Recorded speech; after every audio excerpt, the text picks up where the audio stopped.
So yesterday I was doing good mornings in my camber bar, and something you think happened. So I had 2 plates on each side, just kind of warming up. Not that I was going super heavy anyway with them, but I'm in the very bottom position, and some fucknut who was using the rack next to me decides that was the perfect time to get his 2.5 pound plate to put on for his squat, and bumps into the bar pretty hard as I'm in the bottom position. So I'm bent over right. He hits it, I get twisted, and it's heavy enough, so that's what, 265 with the bar. So I have to come up in this weird twisted position of the camber bar, especially not a position you want to be in, and I aggravated my SI joint pretty badly. So like yesterday, it was insanely tight. If any of you have experienced SI joint issues, basically it's pain and tightness in your lower back. It's not very comfortable. It's not like an acute pain, it's more of a dull, achy pain typically. But anyway, so very aggravated. So I'm just gonna basically show you what I'm doing for the next few days to alleviate the pain and to get myself back to normal.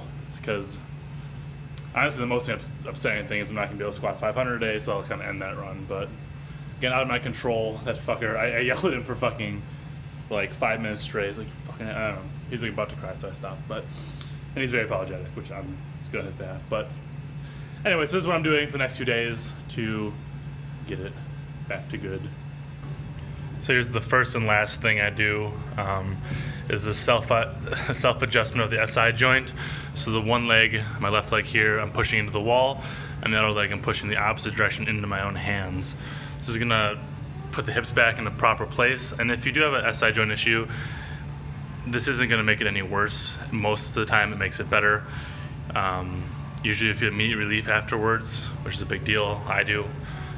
Like I said, it's the first thing I do and the last thing. So after all of everything else I do today, I'll do this at the end. Pushing about 80% effort, not even, with both legs. So not pushing as hard as you can. Do about a 5-second hold 3 times on each side. Nothing too crazy. Legs at about 90 degrees. And the next part of the adjustment is here. I use a yoga block. You can use your hands as well if you don't have one. Feet on the ground for this one. And I'm squeezing my legs together for this.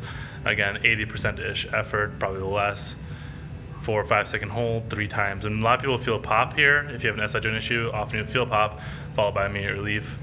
You won't always feel a pop, but there should be some kind of relief if the SI joint is the issue. And then I like to do it here with my legs up against the wall and at 90 degrees, just for safe measures, I guess. Nothing too complicated. Like I said, you're not going to be able to make it worse doing this, but it usually provides some sort of relief. And the next thing I want to do is start restoring movement to the area, because what happens when you have SI joint issues is your lower back will tighten up, and if you've experienced that, so you're a lot of tightness and a dull, achy pain. So here I'm stretching out my hip flexors and just my hips in general. This is a simple little stretch. And this is the stretching sequence I go through every day. This is nothing new really. This is what I do before I work out, and usually separate from my workouts as well before I go to bed. So I was kind of shut up during this. Nothing complicated. It's just what I do to open up my hips.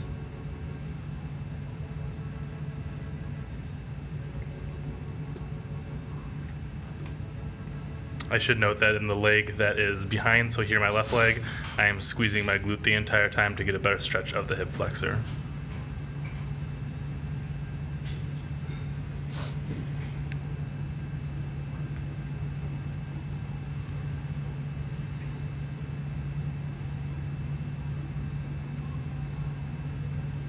Usually holding these for about 10 deep breaths, nothing crazy. And the deep breathing is essential. It tells your body to relax and not to fight the stretch. Get much more out of it.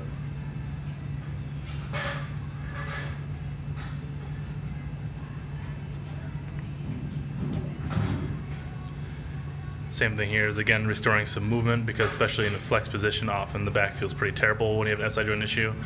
So restoring that movement. And before I did any of this, I should say I hopped in the hot tub for 10 minutes. So obviously not everyone has access to a hot tub, but if you have a heating pad or anything like that, I advise doing that first. So it'll really help loosen up your lower back and makes this all easier and less painful. Before I hopped in the hot tub, I'd say my pain is about a 5 out of 10. After the hot tub, about a 3, and at the end of all of this, maybe 1 at most. So here again, I'm taking some deep breaths, trying to I am letting my back round slightly, stretching out the hamstrings, glutes, and hip flexors. And here's where I start introducing some more movement. So I'm just rotating away and then up. Again, taking deep breaths, exhaling as I go down.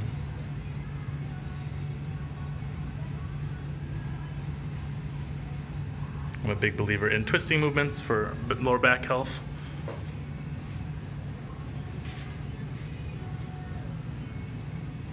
And here I'm doing about 10 each leg.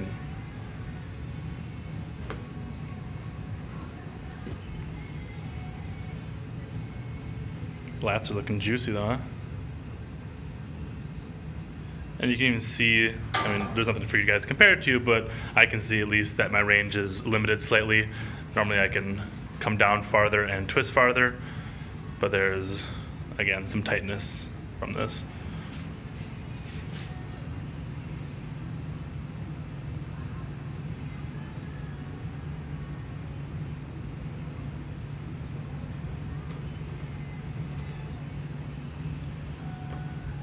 Open my hips some again. Trying to let the ankle collapse. Those first 2 I do a little bit there. You can see keeping the ankle tight. Foot can come up, but the ankle shouldn't bend much.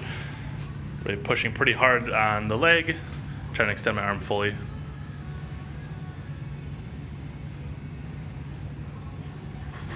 Not letting the torso move, but making sure it's the hip that's moving.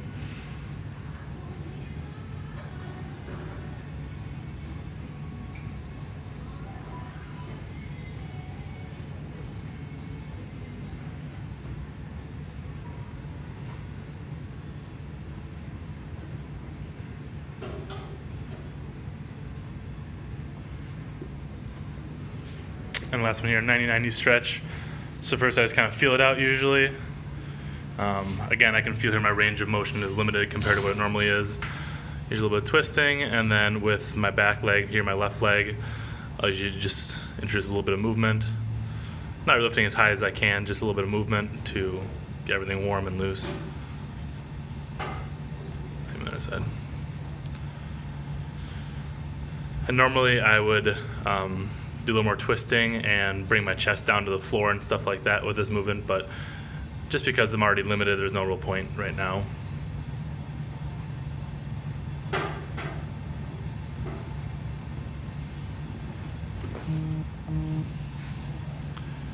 And the first real movement I'm doing, again, to get blood flowing, my glutes, lower back, and hamstrings. Just simple hip thrust. Squeezing at the top, focusing on squeezing my glutes as hard as I can. And I notice this helps puts my hips in a very good position, especially when they're clearly out of whack a little. And then the same thing with single leg.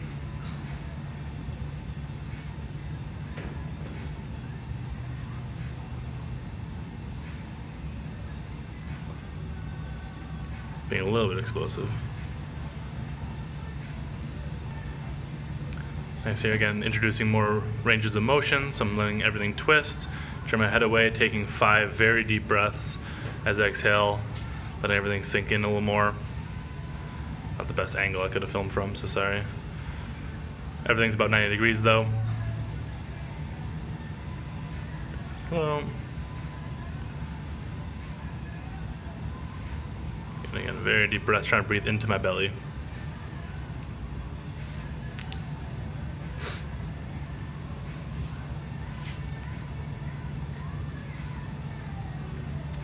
And just so it's said, this is what I do. This isn't necessarily what I'm saying you should do, but these are some good guidelines to follow if you're having SI joint issues.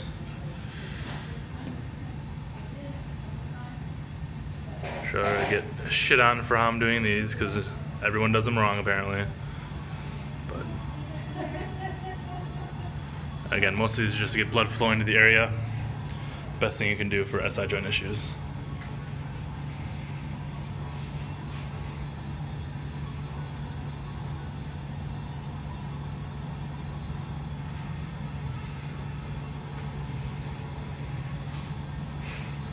Look at that booty.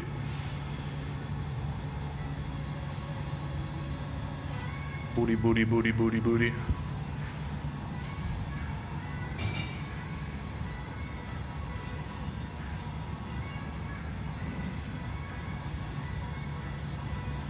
That ass is no joke though.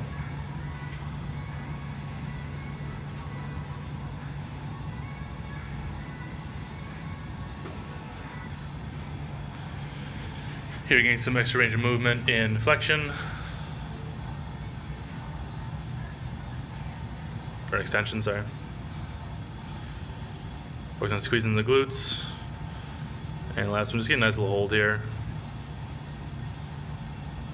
Again, just restoring range of movement in every direction possible. One thing I didn't film before I did these, I did some side bends just with an empty barbell. Just a set of 20 each side. And I'm kind of feeling out the hinge position.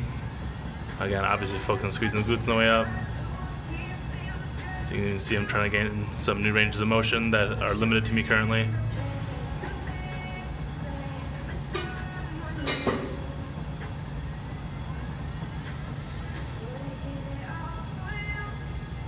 And I squeeze the top.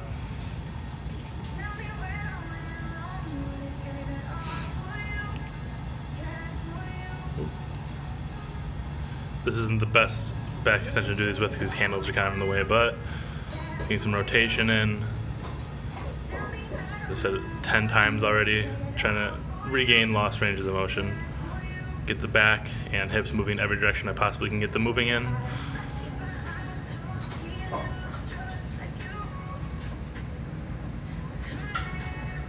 Plus this feels fucking amazing. And some Bulgarian split squats. Pausing the bottom for a second. My back knee is not touching the ground, it's close though.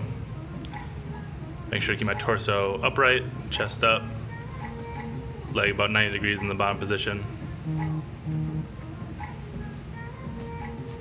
Did a couple sets here on the film one though. Be keeping all the weight in the heel of the front foot. Driving through it.